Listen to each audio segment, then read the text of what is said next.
Fala galera, eu sou Rodolfo Kapler e este é o Cult do canal de Piracicaba. Para a nossa conversa de hoje, nós estamos recebendo a Fabiane Fischer, que é colunista do Jornal de Piracicaba e também é especialista em dependência química, em vícios, compulsões e abusos. Tudo bem, Fabiane? É um prazer estar aqui, obrigada pelo convite, espero contribuir com os seus telespectadores. Sim, tenho certeza que vai contribuir muito. Sim. Fabiane, você é natural de Piracicaba mesmo? Sim, sou nascida em Piracicaba há 43 anos. 43 anos. E qual é a sua relação com a nossa cidade? Assim, tem algum lugar específico que você gosta mais de frequentar? Os aspectos da cultura da cidade que mais te agradam? Eu sou de Piracicaba de 43 anos atrás, então eu falo que eu sou do interiorzão mesmo. Hoje Piracicaba tá grande para mim. Cresceu, né? Sim, tá grande. Eu gosto daquela coisa sou da época que o povo punha as cadeiras na frente das casas e os vizinhos se reuniam todo final de tarde, criança brincava na rua. Piracicaba é onde está toda a minha família. Meu pai tem ainda parentes em São Paulo, mas a minha família toda é de Piracicaba e eu falo que a nossa cidade é onde mora o nosso coração, né? O nosso lar é onde mora o nosso coração.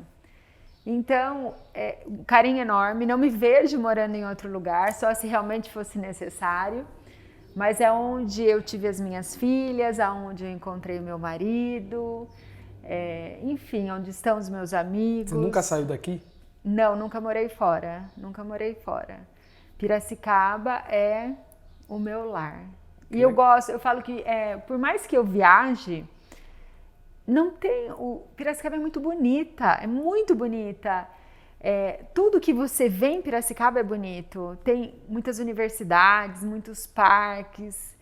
E quando você sai um pouco e você volta, você vê o quanto Piracicaba é especial. Você passa a valorizar mais, né? Muito mesmo. E as pessoas, normalmente, as pessoas de fora que nos encontram, né, e que ficam sabendo que nós somos de Piracicaba, elas falam muito bem da cidade. Sim, é uma cidade acolhedora. Né? Fabiane, você é especialista em dependência química, vícios, abusos e compulsões. Isso. O que te levou a se especializar nessa área? Entender e perceber o quanto não só o usuário sofre, mas toda a sua família sofre junto, todo o seu entorno, todos os seus amigos, vizinhos sofrem junto.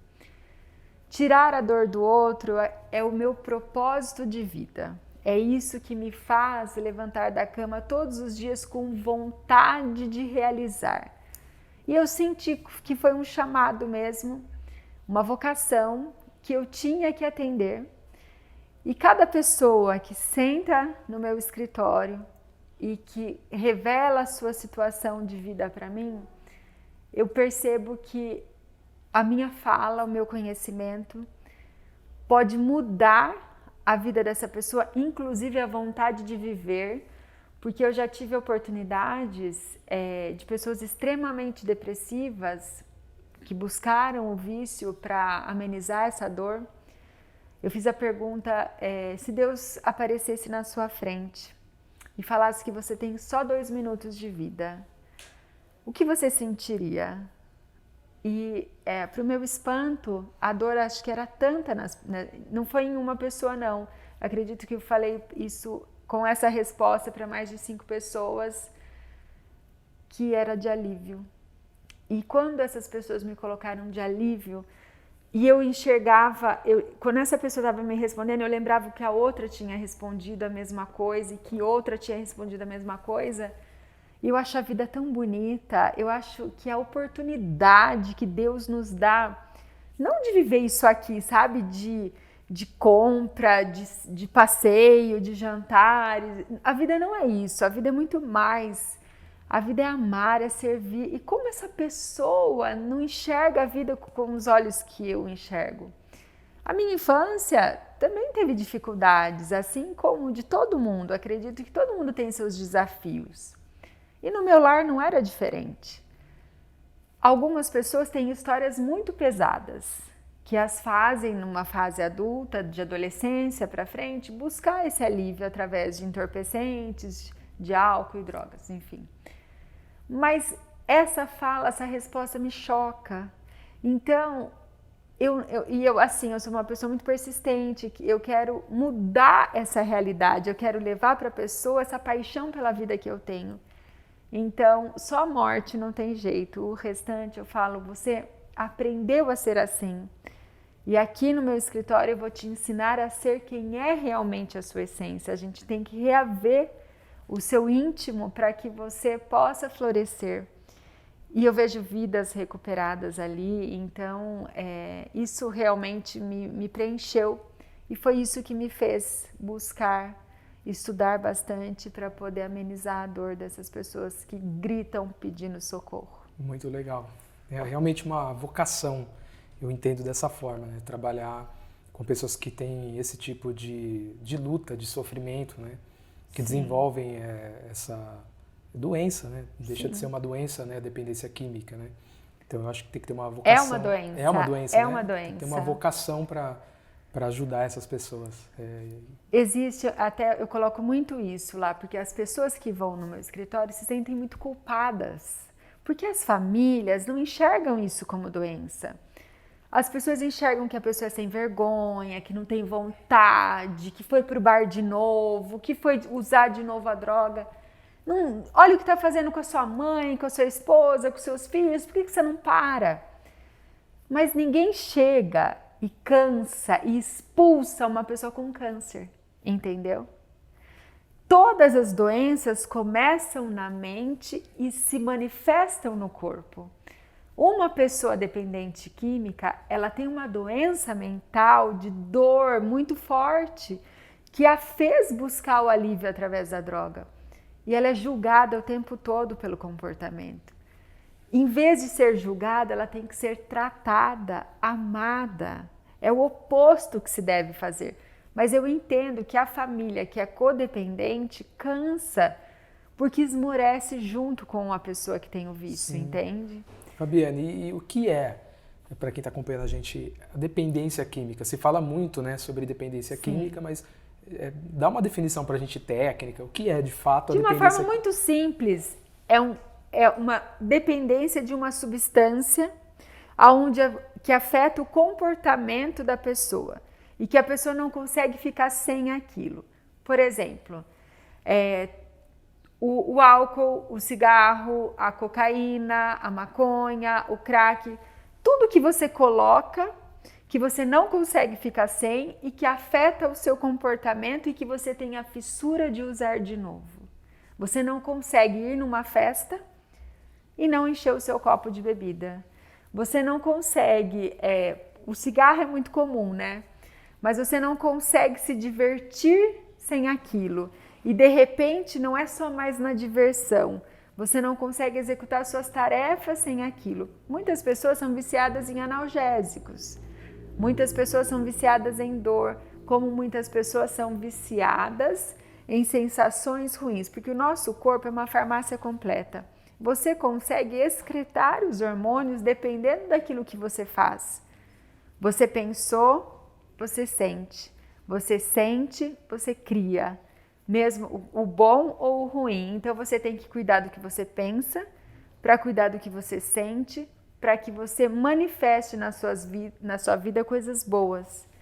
Então é isso, de uma forma bem simples, é algo que você não consegue ficar sem, é algo que você introduz e que altera o seu comportamento. E assim também uma pergunta prática, o que definiria, que define um dependente químico? Assim, quais são os sinais de que uma pessoa está se tornando dependente de alguma substância? A internet, por exemplo, é um vício. E tem pessoas que, se você tirar a internet, ela altera o comportamento. Quantas crianças estão viciadas em joguinhos no celular, no iPad? E se você tirar o joguinho, você percebe a agressividade na criança. Você percebe que a criança não conversa direito com os pais, a criança não se alimenta direito, a criança não brinca mais, o tempo todo ela tem que ficar naquilo. Então isso afeta o comportamento.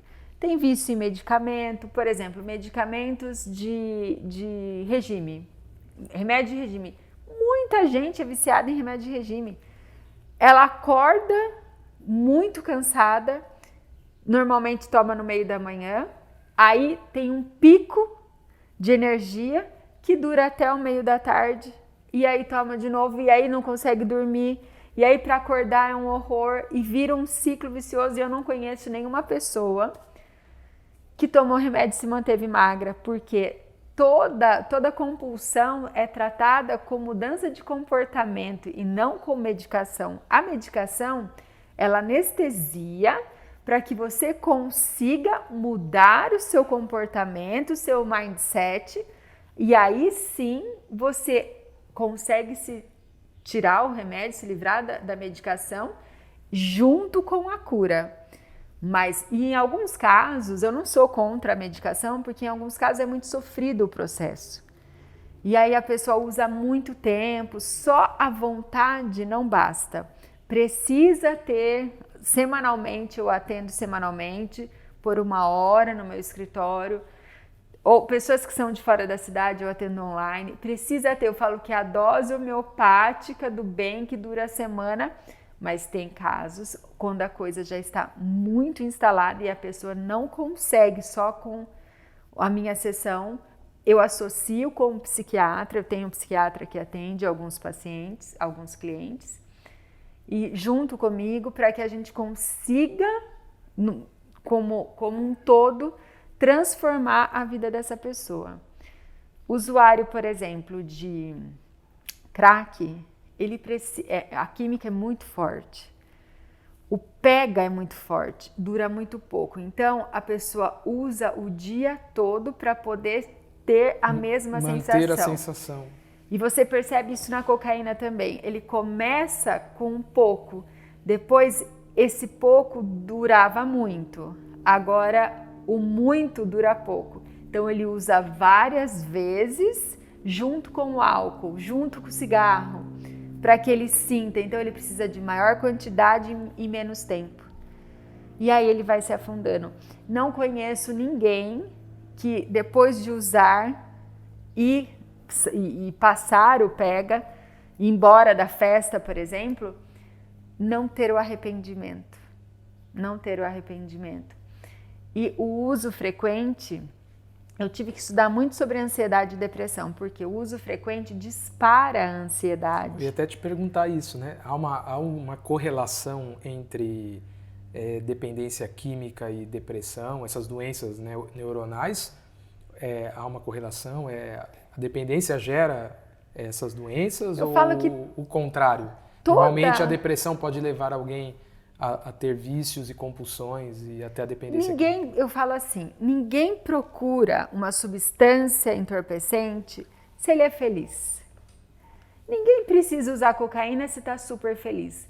Existe uma comorbidade de base, que é uma ansiedade ou uma depressão raiz, crônica, não é uma depressão aguda, é uma depressão crônica, onde a pessoa consegue fazer as coisas, mas tem aquela angústia o tempo todo que não passa. Teve um caso até interessante colocar isso. E na maioria dos casos não diagnosticada, né? A pessoa não sabe, não tem nem ideia que... Não, de jeito nenhum. Principalmente, olha os antigos. Quantas famílias foram destruídas pelo álcool, que é uma droga que paga imposto, mas que destrói vidas, destrói famílias. E toca o terror em casa, pai e mãe. E muitas dessas pessoas... nem se reconhecem como alcoólatras. Um quadro depressivo, né? Mas naquela época acho que era muito mais difícil de se buscar ajuda, né? Não tinha tanta informação como Mas hoje. eu acredito assim que existe sempre, através do alcoolismo ou de uso de drogas, uma depressão ou uma ansiedade de base. E aí a pessoa busca. Agora, existem relatos que depois que se usa muito, a ansiedade vem, ou a depressão por não se conseguir mais viver sem a droga. E cada vez mais, como atinge o sistema nervoso e a qualidade de vida da pessoa vai por água abaixo, né? Então ela não acaba tem, se tornando, não vai tem destruindo qualidade. Relacionamentos, vai destruindo tudo, né? Então ela acaba se deprimindo mesmo, né? Totalmente, porque a pessoa passa a servir a droga entende? Ela vive para usar a droga. É como se o Deus dela fosse isso. Ela acorda e dorme para isso. E a pessoa que usa normalmente mente muito, principalmente para ela, porque ela não consegue sair daquilo. E ela tem que enganar a família. Então esse é um padrão, a mentira. Eles um mentem padrão. a todo momento. Na verdade, eles mentem por vergonha de não conseguir sair disso. Só que a família que convive não é enganada, porque conhece o comportamento, já lê o comportamento da pessoa. Eu atendo pessoas, por exemplo, que me falam que estão limpos e eu sei ler que ele acabou de usar, entende? Então, é natural, porque a cura é um processo. Agora eu entendo da seguinte forma: ninguém nasceu usando. Quando a pessoa busca isso, é porque a dor existencial está muito grande. Na adolescência, a grande maioria dos adolescentes passa por uma crise existencial. Se não tem pai e mãe presente em casa, e presente com presença, não com corpo presente, pais que dialogam, pais que não têm preguiça de cuidar dos filhos, esse tipo de pai consegue perceber a mudança do comportamento do filho no início e que ele não precise ser influenciado pelos amigos. Por quê? Teve até um caso nesse abrigo de morador de rua que eu tinha junto à prefeitura no ano de 2020, enquanto secretária municipal de assistência. Você tinha um abrigo? O ano passado, no governo Barjas, eu tinha um abrigo para moradores de rua. Eu era secretária municipal de assistência e desenvolvimento social. Como teve o Covid, nós recolhemos moradores de rua, pessoas em situação de rua, tem nomenclatura certa. Sim. E aí a gente fez esse abrigo com 6 refeições por dia, banho, cama limpinha, pastores e padres que evangelizavam eles, uma escuta atenta de psicólogos, assistentes sociais, a gente tentava vínculo com as famílias, fazia até festinha para eles lá. Eu escutei de uma pessoa que ele era cabeleireiro das paniquetes da Rede TV, super bem sucedido, e ele tinha talento mesmo. Ele não tinha mais nenhum dente quase na boca, magrinho, tinha vindo de São Paulo, e ele falou que ele tinha uma angústia enorme, enorme. E um dia uma amiga falou para ele assim: usa isso que você não sente mais. Era crack. Ele falou: não senti mais nada, porque eu não sinto mais a vida. E o que a pessoa, quando usa, quer é não sentir mais. Ela quer ser amortecida pela substância. Amortecida, anestesiada, porque dói, existir dói. E o que acontece? A infância foi muito difícil. Viu, ouviu e sentiu coisas horríveis dentro do lar, ou pelos pais biológicos, ou pais de criação, avós, quem quer que tenha criado. Essa pessoa viu coisas horríveis, vivenciou coisas horríveis e gravou nela coisas horríveis, que são feridas emocionais. E essas fraturas emocionais geram uma angústia persistente e algumas pessoas não suportam porque tem uma sensibilidade muito grande. E aí buscam alívio. E qual é o alívio mais fácil? O entorpecente ou o álcool, entende? Sim, imagino. Você falou um pouco sobre o comportamento da mentira, né? Que muitos dependentes químicos têm. Muitos mentem, né? De vergonha mesmo. Vergonha e tal. Uhum.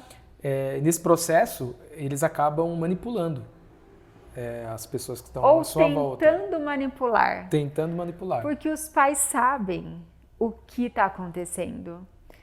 Eu atendo pessoas praticamente da minha idade que chegam com a mãe e você percebe que a mãe é a facilitadora. E por que ela é a facilitadora? Porque ela põe a emoção. Então, o usuário chantageia ela. E mãe sempre é mãe, né? Ele manipula, de certa forma, né? Sim, mas a manipulação é negativa. É como um obeso mórbido que não levanta mais da cama, tem alguém que leva a comida lá para ele, porque se não levar, ele não come. Ele não sai, né? Alguém dá o dinheiro para o usuário, porque senão ele não tem como comprar. E normalmente os pais, aí a gente falando de jovens, de adolescentes que ainda moram com os pais que têm esse tipo de dependência, os pais, eles, segundo o seu entendimento, né, sua experiência, os pais sabem. Na maioria dos casos, os pais sabem do que está acontecendo, eles muitas vezes fingem que não sabem. É isso? Eu acho assim, olha, tem casos onde a coisa já está muito desandada, que não tem como, qualquer né? pessoa olha e vê. No começo, tudo é mais fácil. Agora, tem que ser mãe e pai que não tenham preguiça de criar os filhos. É muito mais fácil, Rodolfo, você deixar o seu filho na casa do amigo, porque não faz bagunça na sua. É muito mais fácil você deixar o seu filho pegar carona para ir e vir, do que você ir buscar de madrugada numa festa. Tem coisas que não podem, são insubstituíveis. Mãe, no papel de mãe e pai no papel de pai, é algo que é isso que vai plantar no filho o que ele vai ser. Agora, as mulheres, até por necessidade, foram para o mercado de trabalho junto com os homens. As mães não ficam mais em casa. Os filhos estudam, chegam em casa e ficam sozinhos. Hoje a internet é algo que você tem acesso a qualquer coisa. Antigamente, a droga, você sabia exatamente o estereótipo de quem usava. Hoje, em qualquer festinha tem e tem muito. Então, os pais têm que estar sempre atentos ao comportamento do filho, ao olhar do filho, ao cheiro do filho, ao desempenho escolar do filho. Algumas fases de emburrar, de se fechar, existe, mas o pai conhece o filho, ele só tem que não ter preguiça. E uma vez eu escutei essa frase, eu levo para mim há muitos anos: para ser pai e mãe não se pode ter preguiça. Traz a bagunça para sua casa, traz os amigos dos filhos para sua casa, seja você o pai que leva e que vai buscar, para que você perceba o seu filho, entende? Tudo no começo é muito mais fácil. O jovem, quando ele entra na adolescência, ele tem muitas oportunidades de experimentar. E ali naquele momento, na festinha, ele não tem a mãe e o pai para falar, isso não. Ele tem que ter uma personalidade e ele tem que ter um vínculo familiar importante para que ele olhe naquilo e fale, isso não é para mim, eu tenho autoestima. Eu tenho autoestima, porque quem usa não tem. Autoestima é a quantidade e qualidade de amor recebido dos pais pelo filho, mas ele tem que ser percebido. Eu, como mãe, posso amar a minha filha, mas não demonstrar e ela não perceber. Então, a autoestima é formada com a quantidade e qualidade de amor recebido e percebido. Quando o jovem chega na festinha, ele é tentado se eu quero, eu uso. Mas se ele tem autoestima, ele não usa.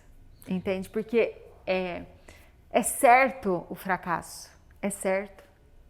Agora, se ele não tem ele não tem vínculos. Então, a autoestima está relacionada à estima que é recebida pelos pais, né? Você é estimado, você é valorizado, então você vai também se autovalorizar. Nós temos duas necessidades desde que nascemos: ser amado e ser aceito. Se você se sente amado e aceito dentro do seio familiar, você tem autoestima. Entende? E aí você não vai buscar que o seu amigo resolva o seu problema te dando droga. Entende? Porque você tem amor e aceitação dentro da sua casa. Ninguém é perfeito. Todos nós temos muitos defeitos. Eu falo que a gente, quanto mais amadurece, a gente faria muitas coisas diferentes. Mas quando você tem vínculo com a família, você sabe os valores que a família tem, você sabe o que você tem que fazer. Interessante isso que você está afirmando, né? Você está dizendo que, em outras palavras, que a melhor prevenção às drogas é família. É o bom funcionamento da família. Sim, sim. Famílias estruturadas. Sim. Agora, vamos lá. Tem muitas famílias que não são. E eu sou vítima de outras vítimas. Meus pais são vítimas de outras vítimas. Meus avós, meus bisavós e assim vai. Ninguém Ninguém tem a criação perfeita. E tem muitos casos que um irmão usa e o outro não. Aí o que se justifica se são criados pelos mesmos pais? Receberam, às vezes, o mesmo Autoestima é amor que o pai dá, mas a criança tem que perceber. Ela tem que receber e perceber. Em algum ponto, ele não percebeu ser amado e aceito, entende? Sim. E aí um usa, o outro não. E a gente estava falando sobre manipulação, né? Como que uma família pode lidar com uma pessoa dependente química? Primeiro tem que procurar ajuda, porque só pela motivação do querer não é suficiente. É uma dependência química, o seu corpo pede por aquilo. Então você precisa procurar ajuda de especialista. Então não há saída se a pessoa tentar por si mesma. Muitas pessoas, existem casos sim. Eu conheço uma pessoa que ele era morador do Bom Menino aqui. E ele era usuário de crack. Hoje ele é pastor. Na igreja ele encontrou o consolo que ele precisava. Sim, mas teve... Mas de alguma forma precisa de ajuda, entende? Porque imagina assim, Fabiane, que tem muita gente que está nos acompanhando e que tem esse tipo de luta. Sim. Que tem algum tipo de dependência. Muitas pessoas de todas as classes sociais, de todas as idades. Não é algo mais do jovem. Tem gente que você olha e fala, não é possível, e usa, Sim. Entende? Porque todo mundo tem uma ferida da infância. Eu tenho, você com certeza tem, todo mundo tem. Só que como eu lido com isso? Ou eu repito, ou eu repilo o comportamento. A grande maioria repete o comportamento dos pais. Enquanto que você poderia olhar tudo que o seu pai fez e entender que a criação dele não foi perfeita, tanto quanto a sua não foi, e assim, eu como mãe, minhas filhas hoje, amanhã a mais velha faz 18 anos. Eu faria muita coisa diferente hoje, porque eu tenho a maturidade, a sabedoria que só a idade traz. Mas a gente não tem oportunidade de fazer de novo. O que a gente pode fazer? Ressignificar o passado com ferramentas específicas, aonde você vai para o momento da dor, você acha e você cauteriza. Quando você cura a ferida, a dependência química é um sintoma. A ansiedade, a depressão é um sintoma, não é a doença. A doença em si é a dor existencial, causada por algum trauma do que ele viu, ouviu e sentiu durante a sua criação na primeira infância. Você faz uma diferenciação entre dependência química, vícios e compulsões. Você poderia explicar isso para a gente? Que às vezes as pessoas acabam utilizando o mesmo termo, né, para se referir, por exemplo, usa vício para falar do dependente químico, é o viciado em drogas, né? Ou ele tem compulsão por drogas, e eu acho que a gente acaba popularmente assim misturando tudo. Acho que seria interessante você fazer essa explicação para a gente. Vou fazer, mas assim, tudo, de uma forma bem simples, tudo se resume a uma coisa só. A pessoa não consegue ficar sem aquilo. Vamos falar de compulsão um pouco. Existe compulsão por compras. Que é os shopaholics, né? Os viciados em compras. A pessoa vai numa loja e aí vou até descrever para a pessoa que está nos assistindo aqui entender o processo. A pessoa tem uma depressão crônica, mas ela nem percebe, porque a depressão é assim, fica deitada na cama, não toma banho, não come, isso é o clássico da depressão. Mas existem muitas depressões crônicas, onde a pessoa faz de tudo, mas ela tem um peso na vida. Aí ela chega numa loja, as vendedoras primeiro falam que ela emagreceu, que ela tá bonita, o que ela tá fazendo. Fala o que ela quer ouvir. Dá aquela mexida na estima da pessoa. Aí ela mostra roupas e a pessoa vai passando o cartão, trabalha para pagar aquilo e parcela. Muitas vezes destrói até o relacionamento conjugal, porque acaba com as finanças do casal. E essa pessoa leva as coisas para casa e ela nem chega a usar muitas vezes essas roupas, porque às vezes nem todas lhe caem bem. E imagina que bate um arrependimento também, né? Quando passa ali 2 dias, né? passa 1, 2 dias, ela deprime de novo. Tem a compulsão alimentar também, onde a pessoa não consegue parar de comer, ela não tem o freio da comida, ou ela tem muito freio, entende? Sempre nos extremos. Sim, pessoas que têm compulsão por trabalho, né? Trabalham demais. A pessoa que não para, tudo são muitos extremos. A pessoa que procrastina tudo e a pessoa que trabalha o tempo todo não consegue relaxar. As duas coisas são amortecedores. Na verdade, assim, as drogas em si são amortecedores para as dores da alma.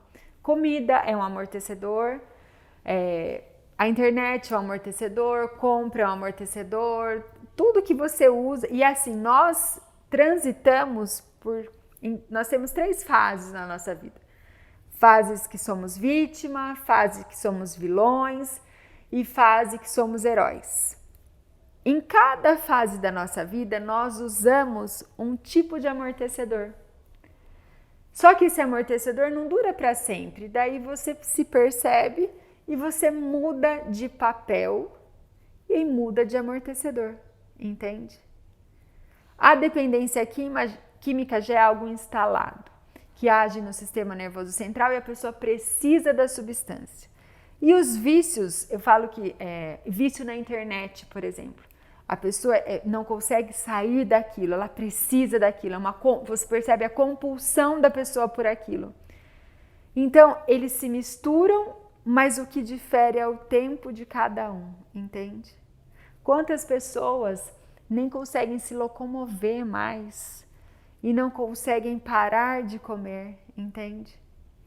Mas em tudo isso você resume nisso, falta de amor. Tudo isso é falta de amor. As pessoas estão sentindo também, como você disse, uma dor existencial muito grande, né? Sim, é falta de amor. Nós nascemos, eu escrevi até um artigo para o Jornal de Piracicaba semana passada e eu escrevi hoje sobre o servir. Nós nascemos com um propósito, que é de amar e de ser amado.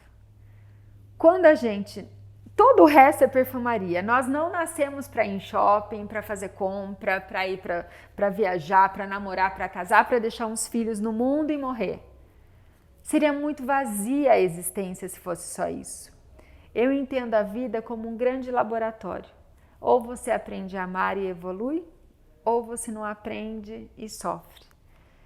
E muitas pessoas acreditam que todo o externo é o importante e o desenvolvimento pessoal, o autoconhecimento fica para depois. Por que não existe na grade escolar uma matéria de desenvolvimento pessoal? Tudo bem, tem filosofia, mas tem muito mais coisas mentais que deveriam ser abordadas. E até comportamentais, né? Sim. Mais práticas, aonde você pudesse formar uma pessoa mesmo. Agora, tudo é fora, nada é dentro. Tudo também é muito abstrato, né? É sempre no campo das ideias, né? Tudo está fora e, na verdade, nada está fora. Tudo está dentro de você. O que você precisa aprender é se relacionar com as pessoas e amar. Quando você faz isso, a sua vida flui. É para isso que a gente nasceu, entende? Servir e amar. Quando você serve alguém, Rodolfo, esse é o artigo de hoje. Você escreve todas as quintas-feiras. Todas as quintas-feiras. Meus artigos saem de quinta-feira. Legal. Servir é sinônimo para algumas pessoas de humilhação e de inferioridade. Quando você serve alguém, você está amando essa pessoa. Servir desinteressadamente. Você pode trabalhar com algo que você é remunerado por aquilo e isso é edificante. Você tem que pagar suas contas. Mas quando você é um médico e você ama o seu paciente e você quer tirar a dor dele e amenizar o sofrimento, seja uma ferida ou seja uma doença gigante, existe diferença até de ser humano médico. Então, eu prezo e acredito que você pode usar o seu conhecimento não só na sua profissão, mas aonde quer que você esteja. E aí eu conto nesse artigo que outro dia eu fui fazer a unha. E a manicure, como eu faço leitura comportamental, a manicure era tão brava, tão irritada, xingava, e ela era piada dos outros por ser emburrada e bravona. E ela começou a fazer, eu falei, não é possível, essa mulher sofre muito. Porque você já percebeu? Todo excesso mostra uma falta. E as minhas filhas estavam comigo e eu comecei a cutucar a mulher e tirar alguma coisa. E quando a gente foi embora de lá, minha filha falou, mãe, eu tava achando que ela ia te dar um tapa. Porque você tava sendo enxerida. Mas eu queria usar aquela 1 hora, não para relaxar e fazer minha unha, eu queria usar aquela 1 hora para plantar uma semente no coração daquela mulher. Tão novinha e tão amarga.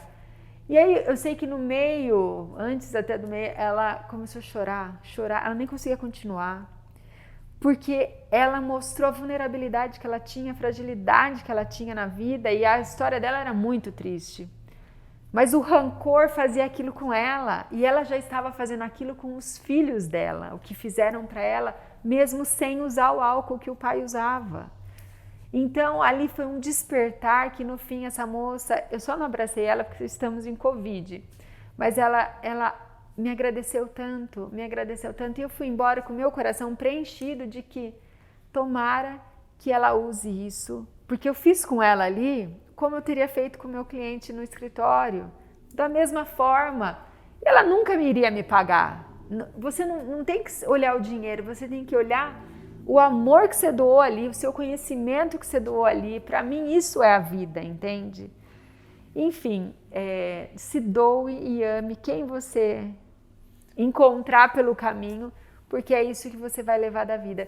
Você não vai levar a blusa, você não vai levar o sapato, você não vai levar a casa, o carro, o celular, o óculos, não vai levar nada, nem a sua fama. Você só vai levar o amor que você deu, que você plantou, que é o que as pessoas vão sentir falta, e aquilo que você vai levar das pessoas, entende? Muito bonito isso, né? É a verdade da vida, Sim. né? É a verdade da vida. Pessoas abusadas, Fabiane, foram abusadas fisicamente, emocionalmente, enfim. Elas tendem a desenvolver, a manifestar compulsões, vícios? Sim, sim, Está sim. muito relacionado isso? Quantas pessoas abusadas na infância, e tem um lance do abuso que é assim, nós somos bicho. Bicho tem prazer carnal. Se você tocar em algumas partes da pessoa, é normal que ela se excite, porque somos bicho. Só que quando a pessoa é abusada e tem o prazer, ela se sente muito culpada. Então, ela aterroriza todo relacionamento amoroso ou relacionamento até de pai. Olha só. Porque, pai, mãe, o que seja, porque a sua mente te leva para o momento da sua maior dor sempre. A sua mente, mesmo na fase adulta, traz situações e pessoas que vão reprisar aquilo que aconteceu, não necessariamente no abuso, mas na dor, no sofrimento. Uma palavra que seja, que ative o gatilho daquilo que aconteceu. Se é um homem, por exemplo, que foi abusado, ele vai se sentir menos homem, porque ele não é homossexual, mas ele teve prazer na manipulação. Então ele leva para a fase adulta o trauma. E aí o que ele faz não deixa nunca ninguém tentar abusar dele. Mesmo que seja a mulher tentando tirar alguma coisa que ele não queira dar. Não sexualmente, mas no dia a dia. E aí ele se torna um marido estúpido, entende? Um marido grosseiro. Um marido às vezes que até bate. Um marido que desconfia.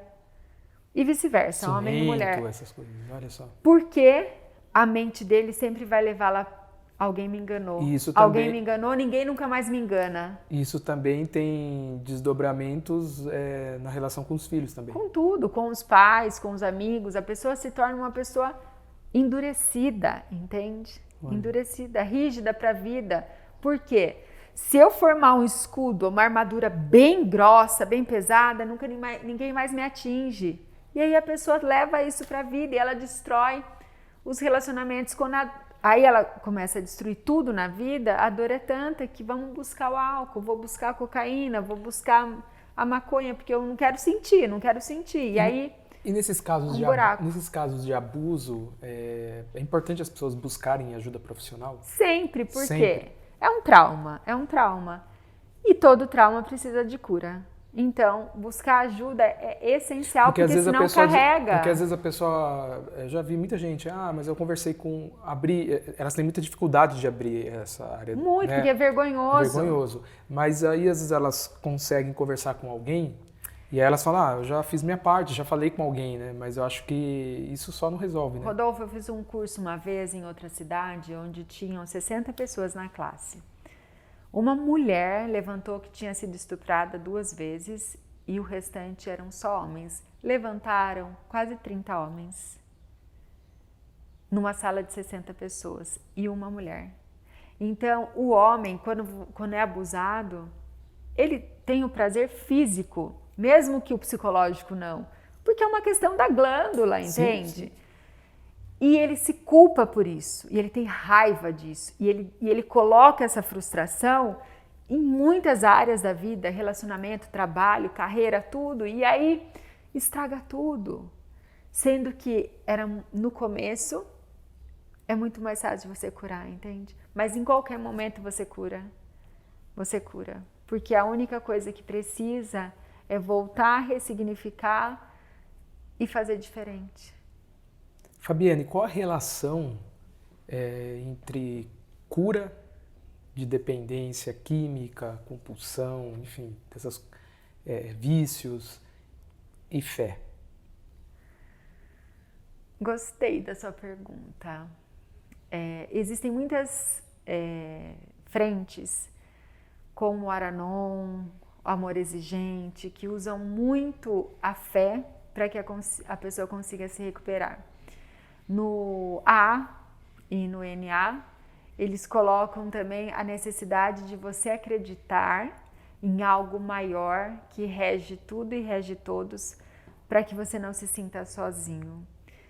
Eu desenvolvo a minha fé todos os dias, eu leio a Bíblia todos os dias, eu rezo o meu terço todos os dias, eu convido o Espírito Santo para estar comigo todos os dias.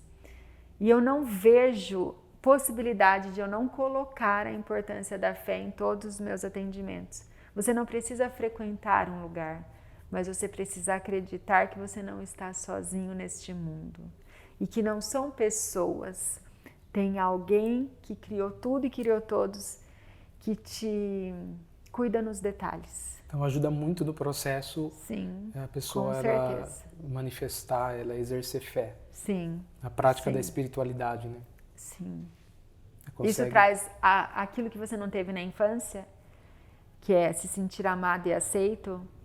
Quando você crê, você se sente amado e aceito. Não por quem te criou aqui na Terra, mas para quem te deu verdadeiramente a vida, entende? Sim.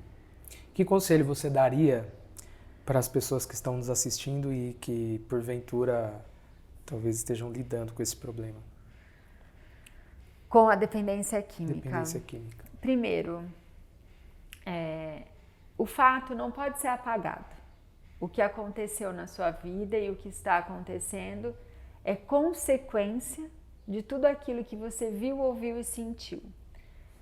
Nós não conseguimos apagar o seu passado, mas nós temos ferramentas e técnicas que podem te levar, te conduzir para aquela cena e dar um novo ressignificar, dar um novo significado para aquela situação, porque não é o que aconteceu que te fez ser quem você é hoje e estar usando o que você usa hoje, e sim o sentimento que você colocou naquela situação que te traumatizou.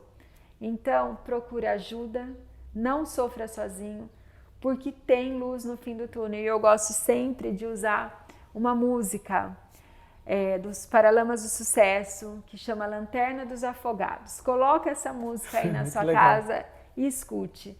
Eu falo que eu tô com a lanterna dos afogados, eu tô te esperando, vê se não vai demorar.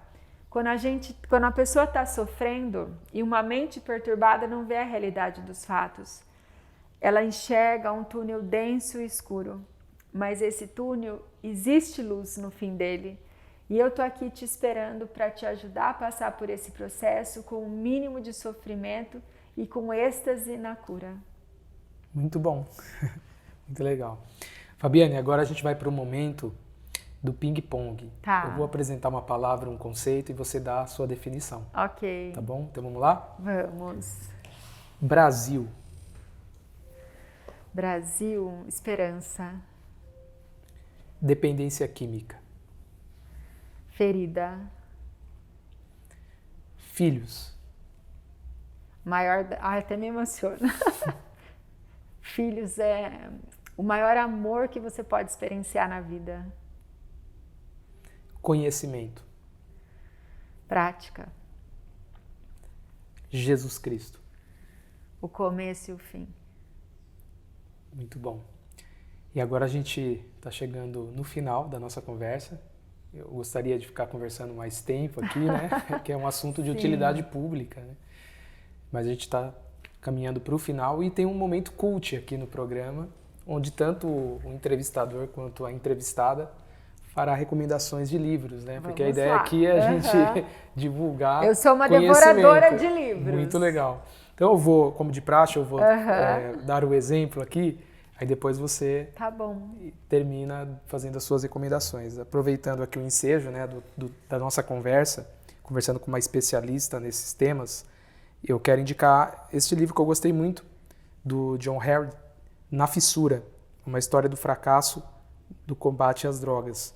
Então, é um jornalista investigativo e ele pesquisou muito o modo como o Estado norte-americano implementou uma política antidrogas. E para o jornalista, aqui para o autor, essa política antidrogas ela não deu certo. Ela só levou à repressão de pessoas doentes, né? Elas foram tratadas como criminosas, sendo dependentes, e só ajudou a agravar o racismo nos Estados Unidos e também gerou um encarceramento em massa. Então, para o autor, essa política antidrogas, ela apenas fortaleceu o tráfico de drogas e não serviu para ajudar ninguém. Então, é um livro muito interessante, vale a pena, dentro dessa temática. Legal, agora é a sua vez. Legal. Eu trouxe 2. Fique à vontade. Meu Amigo Espírito Santo, do meu amigo e pastor Abe Uber. Tive a oportunidade de ler esse livro algumas vezes. Eu falo que eu leio o mesmo livro várias vezes. E eu ainda prefiro o livro papel, porque eu adoro folhear, o cheiro do livro e tudo mais. Nesse livro ele coloca a importância de você ter comportamentos edificantes para que o Espírito Santo queira fazer morada no seu coração e queira estar na sua companhia, promovendo vários milagres na sua vida durante o dia.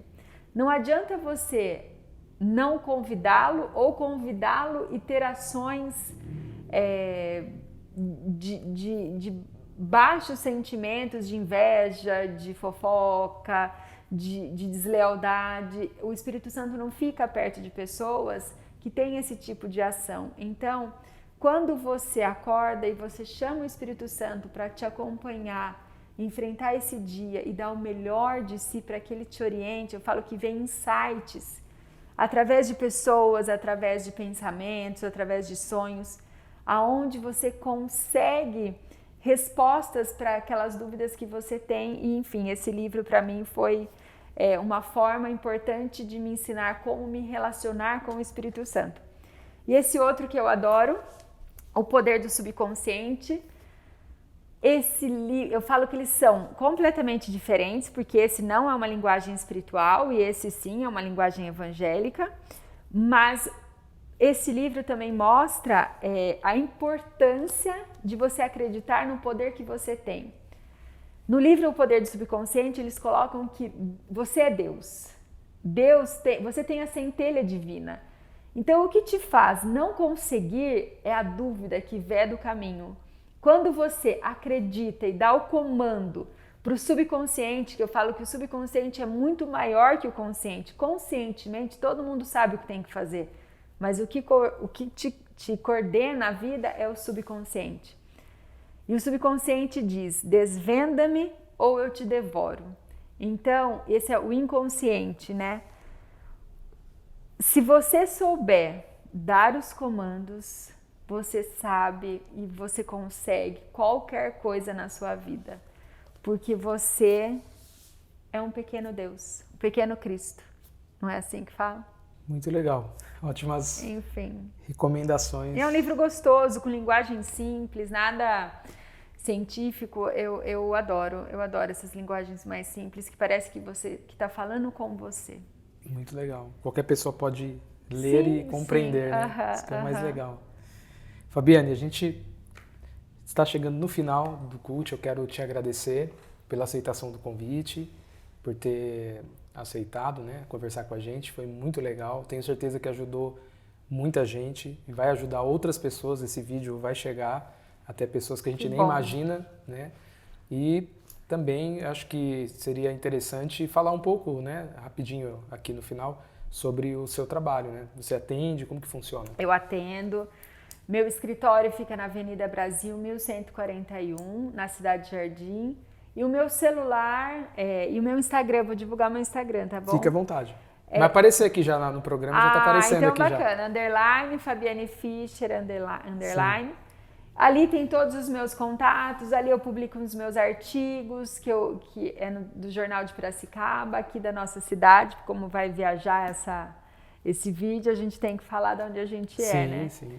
Mas ali no meu Instagram você conhece um pouquinho de mim, um pouquinho do meu trabalho, e eu vibro com cada atendimento. Então eu procuro transmitir isso, até aqueles que não conseguem vir até mim conseguem se sentir acalentados ouvindo uma palavra de todos os dias. Então me sigam lá no Instagram. Muito legal.